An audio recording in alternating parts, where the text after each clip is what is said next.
à nouveau réunis pour louer le Seigneur, à nouveau réunis de même cœur. Bonjour à tous, que le Seigneur vous bénisse. Nous sommes encore ce matin ensemble pour pouvoir louer notre Dieu, notre Seigneur qui nous a aimés et qui chaque jour vivons grâce à lui.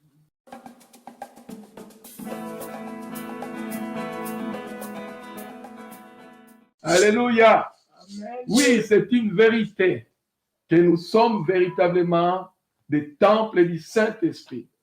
Le Dieu qui a créé tout l'univers, le Dieu qui a fait toutes choses, c'est celui-là qui vient et qui habite en nous. Nous avons de la valeur en Jésus-Christ parce que Dieu nous a donné tous les honneurs pour que nous soyons ses temples. Alléluia. Pour que nous soyons des véritables demeures de Dieu. Jésus ne peut que régner en nous qui sommes ses enfants, qui sommes aussi ses frères. Jésus ne peut pas régner là où il n'y a pas l'habitation du Saint-Esprit. Jésus ne peut que régner là où il y a le temple du Saint-Esprit. Alléluia. Si tu es véritablement le temple du Saint-Esprit, Jésus va régner en toi et il fera de toi son véritable serviteur, sa véritable servante. Oui, lorsque j'ai commencé à faire cet enseignement, je me suis dit, Seigneur, inspire-moi pour que je ne puisse pas dire n'importe quoi. Parce que le temple du Saint-Esprit, des fois, nous les hommes, même dans plusieurs religions, ils pensent que c'est le bâtiment, mais le temple du Saint-Esprit n'est pas un bâtiment. Bon, parlons premièrement du temple. Le temple est un édifice où se célèbre le culte rendu à une divinité ou encore un lieu sacré dédié à une divinité. Mes frères et sœurs bien-aimés, depuis la chute de l'homme dans le jardin d'Éden, l'homme a toujours cherché à avoir les liens avec son Créateur, avoir les liens avec celui qui l'a créé. C'est pour cela l'homme, depuis le temps ancien, va faire des temples, des lieux où il va aller invoquer celui qui l'a créé. Et dans ce lieu, il va faire tout un tas de sacrifices de reconnaissance par rapport à celui qui l'a créé. Alléluia. Donc, comme l'homme a toujours cru à l'existence d'un créateur, à cause de cela, l'homme va multiplier des lieux qu'on appelle des temples. Et même la parole de Dieu dit des fois des hauts lieux où l'homme il va aller chercher à avoir une rencontre avec son Dieu. Mais bien aimé, autant de divinités, autant de temples. Lorsque nous regardons l'histoire de la civilisation, nous constatons que chaque peuple avait des dieux. Et ces dieux avaient aussi des temples, les lieux où l'homme rentrait pour avoir le contact et célébrer son Dieu. Mais ici, ce matin, nous allons parler d'un temple qui est différent de ces temples que nous appelons temples. Pour comprendre, nous allons parler de l'histoire des peuples d'Israël. Et dans l'histoire des peuples d'Israël, mes bien-aimés, ce peuple avait aussi construit un temple que nous appelons le temple de Jérusalem. Montons à l'origine des choses. Le peuple d'Israël, après avoir sorti de l'esclavage en Égypte, Dieu lui demanda de construire l'arche en bois d'acacia et de couvrir cette arche d'or. L'arche était associée à la présence de Dieu. Elle était installée dans les très saints, un compartiment du tabernacle, une tente transportable destinée au culte de Dieu. Mais bien aimé, il rentrait une seule fois le jour de la réconciliation. Une seule fois. Le peuple d'Israël se déplaçait avec l'arche partout où il allait. Ce sont les Lévites qui avaient le droit de la transporter sur les épaules. Il y avait 2 barres qui permettaient aux 4 Lévites de la porter sans la toucher. Parce que tout le monde ne pouvait pas toucher l'arche. Parce que si on touchait l'arche, on pouvait même être foudroyé par la puissance de Dieu. Et pendant les transports, l'arche était couverte par les rideaux qui séparaient le très saint. L'arche était désignée par différentes appellations, l'arche de l'alliance, l'arche de l'Éternel ou l'arche de Dieu. Mais bien aimé, pendant beaucoup de temps, l'arche de l'alliance de Dieu était mise dans des tentes, dans une tente d'assignation. Et c'est comme ça que le peuple pouvait se mouver avec cette tente. Mais lorsque David acheva la construction de la maison royale, il dit au prophète Nathan, « Voici, j'habite dans une maison de cèdre, et l'arche de l'alliance de l'Éternel est sous une tente. » Donc, David a voulu construire un temple pour Dieu, afin que l'arche de l'alliance puisse y être. Alors, mais Dieu, qu'est-ce qu'il a dit? Dieu va dire à David, ça ne serait pas lui qui construirait cette maison. Par contre, il établirait l'un de ses fils qui construirait cette maison que nous appelons temple.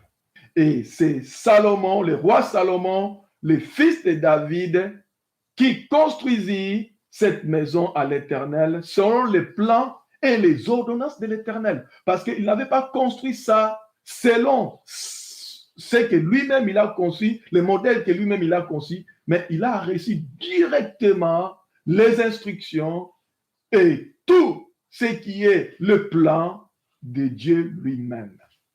Et c'est ce qu'on a appelé le temple de Jérusalem. Mais bien aimés frères et sœurs, le temple de Jérusalem était divisé en 3 parties. Il y avait le parvis, le lieu saint et le très saint. Cette division en 3 parties n'était pas au hasard et nous verrons ça après. C'est dans le lieu très saint du temple qu'était placée l'arche de l'alliance de l'Éternel. Comme c'était aussi dans la tente d'assignation, il n'y avait que les grands prêtres, celui qu'on appelle aussi les souverains sacrificateurs, qui avaient le droit de pouvoir rentrer dans le lieu très saint pour offrir les sacrifices devant l'autel de parfum. Une seule fois par an. Ce temple de Jérusalem était fait de mains d'hommes pour que l'Esprit de Dieu y demeure. Mais ce temple n'était que la préfiguration du vrai temple du Saint-Esprit. Il y a un passage dans la Bible qui nous dit, Acte 17, 24-25, le Dieu qui a fait le monde et tout ce qui y trouve, étant le Seigneur du ciel et de la terre, n'habite point dans les temples faits de mains d'hommes. Il n'est point servi par des mains humaines comme s'il avait besoin de quoi que ce soit. Lui qui donne à tous la vie, la respiration et toutes choses. On voit très bien que le Dieu qui a créé le ciel et la terre ne peut pas résider dans des bâtiments que l'homme a construits par ses mains. Mais comme David voulait faire quelque chose pour Dieu, et Dieu avait agréé cela, avait accepté à ce que ces dieux puissent être dans ces lieux qu'on appelait le temple de Jérusalem, le temple du Saint-Esprit. Pour comprendre cela, parlons de l'homme depuis ses origines. C'est très important. L'Éternel Dieu forma l'homme de la poussière de la terre. Il souffla dans ses narines un souffle de la vie et l'homme devint une âme vivante.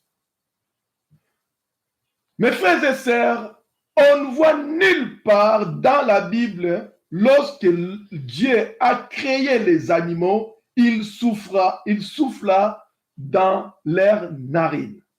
Ce n'est que chez l'homme que Dieu souffla dans ses narines. Ce souffle que Dieu souffla dans les narines de l'homme est son esprit. Et l'esprit qui habitait avec l'esprit de l'homme, c'est l'esprit de Dieu. L'homme, selon Dieu, est un ensemble de trois entités. Esprit, âme et corps. Le corps est le support physique et visible de l'homme. L'âme est la source de ses désirs, de ses sentiments et de ses émotions. C'est une partie qui est aussi invisible. L'esprit est l'essence de l'homme, la source de pensée. Il est aussi la partie qui est capable de communiquer avec Dieu. Alléluia. Mais vous allez remarquer que lorsqu'on parle de l'homme, souvent, beaucoup d'hommes confondent l'esprit et l'âme. Ce sont deux entités différentes. Dieu nous a créés en trois parties. Ça ne vous rappelle pas quelque chose? Comment était divisé le temple de Jérusalem? Comment était divisé? Le temple de Jérusalem était divisé en trois parties. Il y avait le parvis, il y avait le lieu saint et il y avait le lieu très saint. Le corps que nous voyons, les visibles que nous voyons, par rapport au temple, c'est le parvis. Et il y a une autre partie qui est intérieure en nous, qui n'est pas visible. Le lieu saint, c'est ce que nous appelons l'âme. Et il y a une troisième partie qui est aussi invisible, qui est le lieu très saint, ce que nous appelons l'esprit. Dieu avait créé l'homme dans le jardin d'Éden pour qu'il soit le temple de sa divinité. C'est pour cela que Dieu avait donné à l'homme le pouvoir de dominer sur toute sa création. Mais qu'est-ce qui s'est passé? L'homme désobéissa à son Dieu. Et comme l'homme avait désobéi, c'est là où est venue la chute de l'homme. La chute de l'homme a provoqué quelque chose de catastrophique chez l'homme. Donc, l'Esprit de Dieu en ce moment-là se retira de l'homme et l'homme, au même instant, perda son pouvoir de dominer sur toute la création. Lorsque l'homme n'était plus en communion avec son Dieu, l'homme n'était plus ces lieux ou cette temple où l'Esprit de Dieu pouvait résider, qu'est-ce qui s'est passé après? Depuis ce jour-là, l'homme est devenu le temple des voleurs, le temple des brigands, le temple des trafiquants. Le monde entier est soumis sous la domination des princes de la puissance de l'air. C'est lui que j'appelle le squatteur du temple de Dieu. Et à ce moment-là, le diable est venu squatter le temple qui est l'homme. Et en ce moment-là, le diable et ses démons profanent le temple de Dieu en incitant l'homme de souiller de plus en plus son corps et de faire des choses qui sont en abomination devant Dieu. Le but du diable, dès le commencement, est de détruire l'homme qui est le vrai temple de Dieu. Et depuis ce jour-là, comme l'homme n'avait plus la présence de Dieu en lui, et c'est le squatter, le diable est venu et il a commencé à faire le travail de destruction des temples. De plus en plus, le diable détruit ces temples, de plus en plus, l'homme s'éloigne de son créateur. L'homme vit sous la domination et l'oppression de ce monde des ténèbres. Qu'on veuille ou pas, lorsque l'homme s'est séparé de Dieu, l'homme directement a été accaparé par l'ennemi de Dieu et l'ennemi de Dieu a fait de l'homme sa demeure. Et cette oppression du monde des ténèbres, mes bien-aimés, se manifeste de deux manières chez l'homme. Première manière, c'est l'oppression extérieure. Toute l'humanité est sous cette influence suite à l'absence de la présence de Dieu. Et deuxième manière, c'est l'oppression intérieure ou interne à l'homme. Cette influence se fait de deux façons aussi. L'homme peut être habité. Je vais vous expliquer, puisque j'ai beaucoup prié pour pouvoir chercher à vous expliquer. Lorsque l'homme est habité, c'est l'homme qui donne droit aux démons de s'installer dans son corps, c'est-à-dire les parvis. Comment c'est fait? C'est en allant souvent voir des personnes qui pratiquent de l'occultisme ou encore par des alliances familiales avec le monde des démons ou le monde des ténèbres. Et cette personne est souvent tourmentée par les démons. Et deuxième façon, c'est la possession. Lorsque les démons sont parvenus à s'installer dans son âme, dans l'âme de l'homme, le lieu saint. Et cette personne est possédée et cette personne ne peut plus rien contrôler de son âme. Son âme est livrée à Satan. Son âme est dirigée par les démons et il ne peut rien faire de lui-même. Il y en a beaucoup de personnes qui sont complètement possédées et qui ont vendu leur âme au diable. Et à ce moment-là, on n'est plus maître de soi, mais c'est le diable lui-même qui prend toute la direction. L'homme est divisé en trois parties. Le corps, le diable peut faire quelque chose. L'âme, le diable peut faire quelque chose.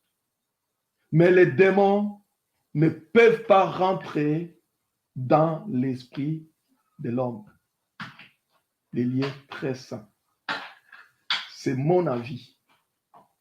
Les démons peuvent seulement influencer l'esprit de l'homme, mais ils ne peuvent pas rentrer dedans.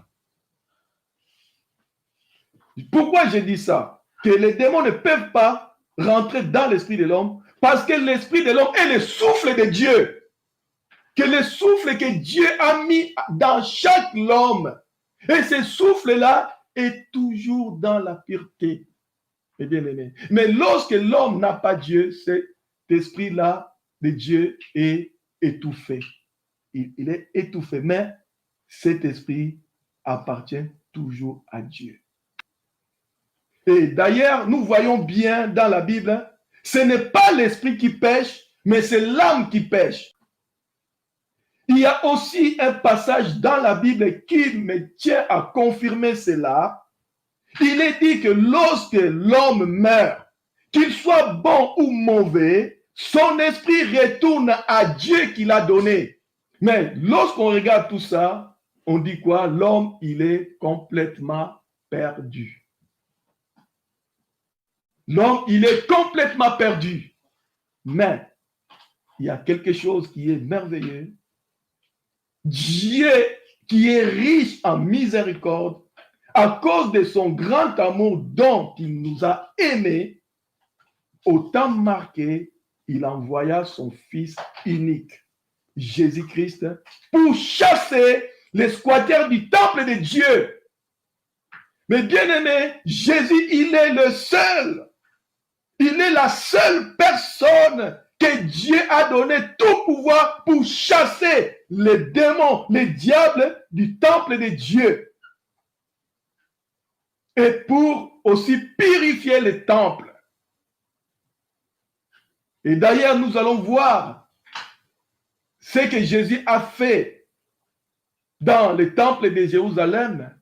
C'était aussi une façon de montrer que c'est lui qui est capable de chasser les trafiquants, les voleurs qui font leur manigance dans les temples de Dieu.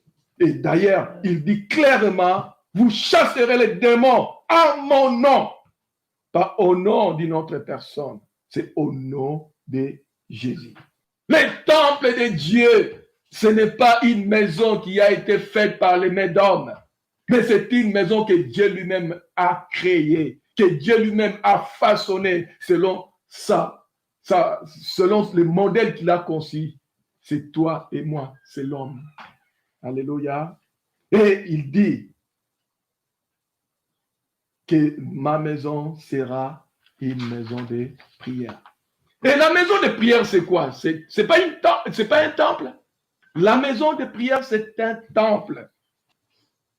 Jésus leur répondit, détruisez ce temple et en 3 jours, je le relèverai. Alléluia. Parce qu'il savait très bien que lui-même était aussi le temple du Saint-Esprit. Et d'ailleurs, nous avons vu, lorsqu'il a été crucifié à la croix, après 3 jours, il a rebâti son temple, il est ressuscité. Mais Jésus parlait du temple de son corps. Si quelqu'un m'aime, il gardera ma parole et mon Père l'aimera et nous viendrons à lui et nous ferons notre demeure chez lui. Lorsque vous acceptez Jésus dans votre vie, l'esprit de vérité que le monde ne peut recevoir parce qu'il ne le voit pas et qu'il ne le connaît pas, vient habiter en vous et avec vous. L'Esprit de Dieu est en vous, va rendre témoignage à votre esprit en ce moment-là que vous êtes devenu enfant de Dieu.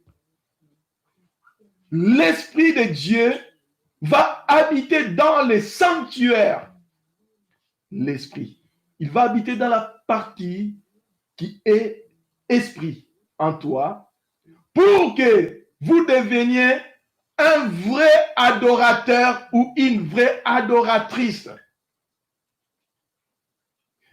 Ce n'est qu'en ce moment que vous êtes devenu le temple du Saint-Esprit. Lorsque le Saint-Esprit retrouve son temple, il va retrouver son temple complètement abîmé par l'ennemi. Mais il ne va pas laisser son temple comme ça, parce que c'est à lui. Nous sommes à lui. Alors, il va commencer les travaux de la restauration pour amener le temple à la sainteté, Car Dieu ne peut pas habiter dans un temple qui est souillé, dans un temple qui n'est pas purifié. Donc, le Saint-Esprit va commencer le travail de la purification pour que le temple soit saint. Alléluia. Et l'apôtre Paul insiste pour que nous soyons saints. Il insiste pour que nous prenions soin de notre corps qui ne nous appartient plus, mais qui est devenu l'habitation de Dieu. Ne savez-vous pas que vous êtes le temple de Dieu et que l'Esprit de Dieu habite en vous? Si quelqu'un détruit le temple de Dieu, Dieu le détruira, car le temple de Dieu est saint et c'est ce que vous êtes. Car le temple de Dieu est saint et c'est ce que vous êtes. Faisons attention de ne pas faire ce temple de Dieu n'importe quoi. Ne savez-vous pas que votre corps est le temple du Saint-Esprit qui est en vous, que vous avez reçu de Dieu et que vous ne vous appartenez point en vous-même, car vous avez été rachetés à un grand prix. Glorifiez donc Dieu dans votre corps et dans votre esprit qui appartient à Dieu. Lorsque l'Esprit de Dieu vient habiter en nous, nous ne nous appartenons plus à nous-mêmes, mais nous sommes devenus véritablement, alléluia, les temples du Saint-Esprit. Le temple du Saint-Esprit, c'est toi, c'est moi, c'est nous qui avons reçu Jésus-Christ dans nos vies. Et lorsque nous avons reçu Jésus-Christ dans nos vies, c'est à ce moment-là que le Saint-Esprit vient habiter à nous pour nous faire devenir véritablement des temples du Dieu vivant, des temples de Dieu créateur de tout l'univers. Alors, une question, peut-on appeler l'Église un temple?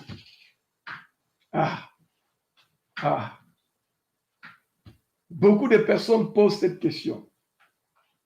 Ma réponse, c'est moi, que j'ai pensé, l'Église n'est pas un temple. Ah oui, je te dis, comment? Non? L'Église n'est pas un temple. L'Église est l'ensemble des pierres vivantes, les temples du Saint-Esprit que nous sommes et qui forment un grand édifice spirituel que nous appelons le corps de Christ. L'Église n'est pas limitée seulement à un temple. C'est nous qui sommes des temples qui formons l'Église. C'est comme si nous sommes une sorte de réseau. Un réseau qui grandit et qui ne cherche qu'à envahir le monde entier pour que le monde puisse connaître Jésus-Christ. Alléluia. Bien-aimés, marchons dans la sanctification car Dieu habite en nous. Soyons des véritables temples du Saint-Esprit pour le monde. Écoutez-moi bien, soyons des véritables temples du Saint-Esprit pour le monde. Pour que le monde puisse venir à nous et que le monde puisse glorifier Dieu à travers nous. Si nous sommes des véritables temples du Saint-Esprit, les gens viendront glorifier Dieu à travers nous. Et les gens verront que Dieu est avec nous, Dieu est en nous, et ils vont rentrer en présence de Dieu à travers nous. C'est le rôle des temples, non? Lorsque l'homme construit des temples, il cherche quoi? Il cherche à être en communication avec Dieu. Et Dieu nous a donné cette autorité d'être des temples pour amener l'humanité en communication avec Dieu. Que le nom du Seigneur Jésus soit béni. De la grâce excellente qu'il nous a faite. Que son nom soit béni. Nous sommes privilégiés de pouvoir porter en nous l'Esprit de Dieu et d'être de véritables temples du Saint-Esprit. À lui soit la gloire, à lui soit l'autorité, pour des siècles des siècles. Amen.